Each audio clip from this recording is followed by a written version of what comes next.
जय हिंद दोस्तों, welcome to study norms. दोस्तों, आज की वीडियो का टाइटल आप सभी को पता लगी, how to ace reasoning for all upcoming JKSSB exams. दोस्तों, आप में से बहुत सारे बच्चे ऐसे होंगे जो मुझे जानते होंगे, बहुत से बच्चे ऐसे होंगे जो आज पहली बार इस चैनल पे आए होंगे। तो दोस्तों, सबसे पहले मैं अपने बारे में थोड़ा सा आपको बता दूं। My self Verma sir. मेरी ग्रेजुएशन जीडीसी कठुआ से हुई है। मेरी मास्टर्स हुई है बिजनेस इकोनॉमिक्स में फ्रॉम गुरु नानक देव यूनिवर्सिटी अमृतसर। दोस्तों, पिछले 3 साल से मैं रीजनिंग पढ़ा रहा हूँ। मैं पंजाब के सी सेट से लेके एसएससी से लेके अब मैं जेकेएसएसबी को पढ़ा रहा हूँ। मैं अन अकेडमी जैसे प्लेटफॉर्म पे पढ़ा चुका हूँ और अब मैं रीजनिंग एक्सक्लूसिवली सिर्फ और सिर्फ स्टडी नॉर्म्स पे पढ़ाता हूँ। दोस्तों, बहुत से बच्चों का एक डाउट होता है रीजनिंग को लेके, वो सीरियस नहीं लेते रीजनिंग। बच्चे कहते हैं कि सर 20 नंबर की रीजनिंग आती है, 20 में से 16 तो हम ले आते हैं, पर दोस्तों 16 numbers are not enough for selection. क्योंकि 15 नंबर हर कोई बच्चा लेके आ रहा है जिसने रीजनिंग पढ़ी है, क्योंकि जेकेएसएसबी की रीजनिंग है थोड़ी इजी लेवल की। अगर आपको लगता है कि बिना पढ़े हम 15 नंबर लेके आ जाएंगे तो सफिशिएंट है, नहीं दो। जिस बच्चे ने सिलेक्शन लिया उसको पूछे, उसने रीजनिंग को भी उतना ही टाइम दिया जितना बाकी सब। ठीक है दोस्तों। अब अगर बात करें कि एग्जाम्स ऑन द लाइन, कौन कौन से एग्जाम्स है जो आने वाले हैं, जिसकी चर्चा चल रही है, वो एग्जाम है दोस्तों। सबसे पहले आपका जेकेपी। जेकेपी में कांस्टेबल भी बोल रहे हैं, जेकेपी एसआई भी बोल रहे हैं। देन आपका नायब तहसीलदार। देन और भी, अगर इन शॉर्ट बोलूं, जितने भी एग्जाम जो इस साल आने वाले हैं, सबसे पहला मैंने आपको बता दिया कि आपका प्रॉब्लम क्या है, आप सीरियस नहीं लिखा है। Why you are not able to do things. क्योंकि आप लोगों को लगता है कि 15 नंबर ले आएंगे तो इनफ है, नहीं, ये इनफ नहीं। अब सर, हम पढ़ तो रहे हैं, है ना, हम पढ़ तो रहे हैं, बट सर हम फिर भी पढ़ने के बाद भी फिर हम 17 से 18 ही लेके आ रहे। एक बात बोलूं, रीजनिंग में आप 20 में से 20 ला सकते। अब 20 में से 20 आप क्यों नहीं ला पा रहे, इसका कारण मैं बताता हूं। आप लोगों ने ट्रिक्स रटी हुई है।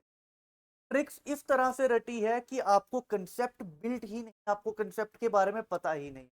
ठीक है, आपको ट्रिक्स बता दी गई है ना। हर एक टीचर आता है, बोलता है ये लो ट्रिक्स, 2 सेकंड में ये टॉपिक खत्म, है ना, आधे घंटे में ये चीज खत्म।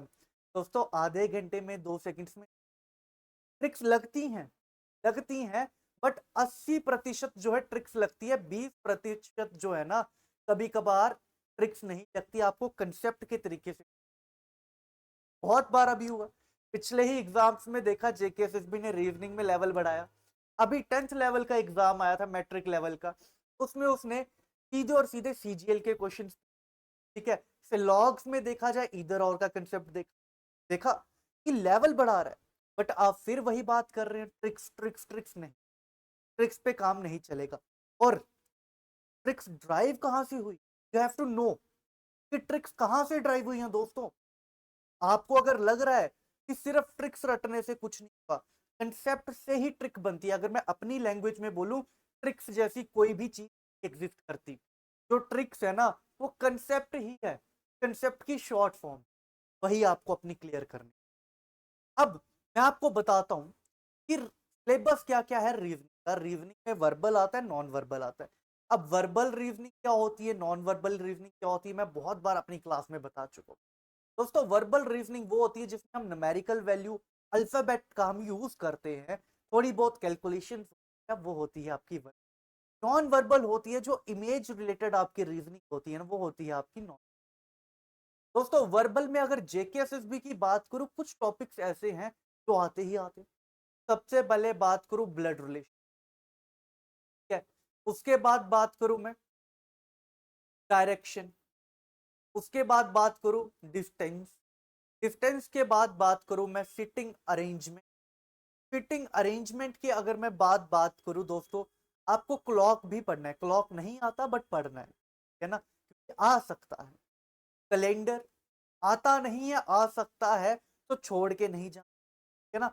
जब एग्जामिनर वर्बल रीजनिंग लिख लेता है ना, तो मतलब पूरी रीजनिंग लिख देता है, वो ये वाली, ठीक है। और भी बहुत सारे टॉपिक्स है इसमें, नंबर सीरीज हो गया, कोडिंग डिकोडिंग हो गया, जितने भी टॉपिक होते हैं ये जो है, ये कुछ इंपॉर्टेंट टॉपिक्स हैं जो जेकेएसएसबी इस टाइम फॉलो कर रहा है। अगर नॉन वर्बल की दोस्तों बात करूं, तो नॉन वर्बल में क्या क्या टॉपिक आ जाते हैं दोस्तों, आपके आ जाते हैं paper folding and cutting, folding and cutting. Then उसके बाद आपका टॉपिक आ जाता है आपका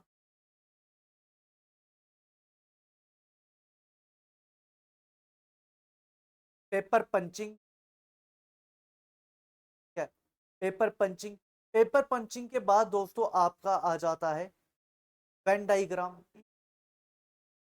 क्या, वेन डाइग्राम की अगर हम बात करें, डाइस आ जाता है, ठीक है। डाइस के बाद अगर हम बात करें, और क्या आ जाता है, क्या, और भी जितने भी इमेज रिलेटेड टॉपिक्स होते हैं वो सारे के सारे नॉन वर्बल में। वर्बल और नॉन वर्बल हमने देख लिया, बट ये इनफ है। देखो, हर एक एग्जाम में रीजनिंग आएगी, तो क्यों ना हम एक ही बार सारी रीजनिंग पढ़ डालें।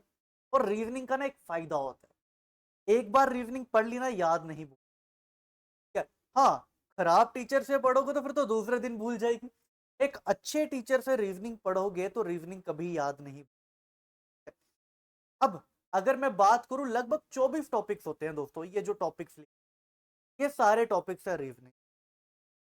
अब आप भी अगर अपनी रीजनिंग स्ट्रॉन्ग करना चाहते हैं, अगर आप भी चाहते हैं हमारे आने वाले जितने भी जेकेएसएसबी एग्जाम है उसमें हम एस करें, सिर्फ रीजनिंग में नहीं, जीएस में, आपका जीके में, देन आपका मैथ्स में, साइंस में, जितने भी टॉपिक्स आपके होते हैं सब में आप एस करें और सिलेक्शन ले।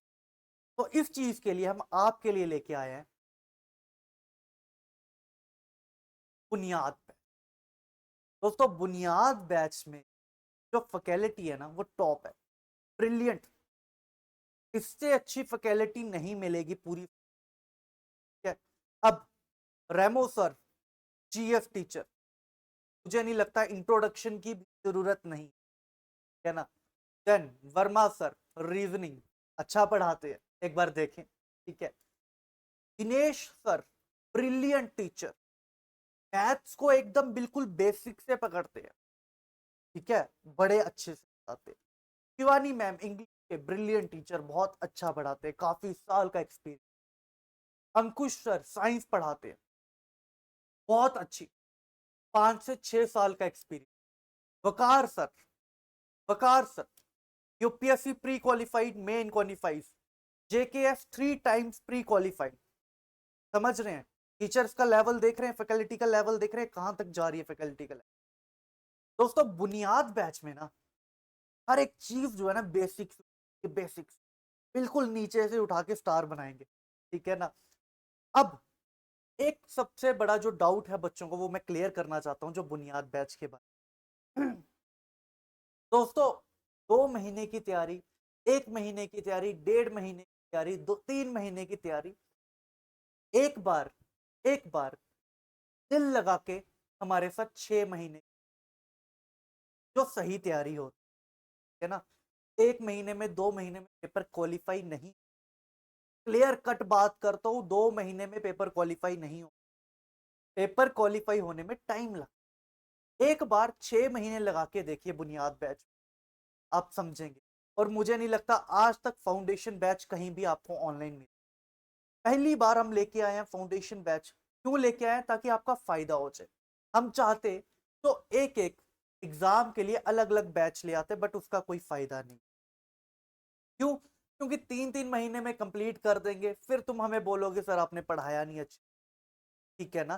सिलेक्शन ही जब तक हो रही तुम्हारी, तो पढ़ाया हुआ कैसे मैनेज होगा, कैसे उसको सही मान ले अगर हम पढ़ाया हुआ सिलेक्शन नहीं हो रही बच्चे, सिलेक्शन होना बहुत जरूरी, ठीक है। तो ये बुनियाद बैच है। अगर मैं बुनियाद बैच के बारे में बताऊं दोस्तों, तो ये 1 जून से इसकी क्लासेस शुरू, 1 जून, ठीक है। और मंडे शाम को 6 बजे इसकी लाइव क्लास भी आएगी एक, जिसमें सारे आपको फैकल्टी बातें शातें करेंगे आप सभी के साथ, आप भी ज्वाइन करना। 1 जून से होगा, लाइव क्लासेस होंगी, ठीक है दोस्तों। इसका प्राइस जो है ये है 3000 रुपीज। अब ये प्राइस मुझे पता है बाकियों से थोड़ा सा ज्यादा है, क्यों है? क्योंकि एक तो फैकल्टी अच्छी, 6 महीने तक पढ़ा रहे हैं यार, टेस्ट भी लेंगे, प्रिंटेबल पीडीएफ भी देंगे, सब कुछ देंगे, तो 3000 मुझे नहीं लगता कि ज्यादा प्राइस है। पर फर्स्ट 100 स्टूडेंट्स के लिए, जो कि मैक्सिमम बच्चे हो चुके हैं, 500 ऑफ रखा है, जो कि अगर आप अभी जाके ये बैच लेते हैं तो आपको 2500 का मिलेगा। अगर आपको फिर भी कोई क्वेरी है तो आप ये नंबर लीजिए 9149668808, इस पे कांटेक्ट करें, आपकी हर एक क्वेरी सॉल्व करी जाए।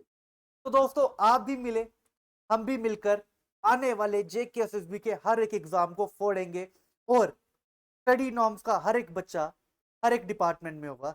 मिलते हैं अगली वीडियो में, तब तक के लिए जय हिंद।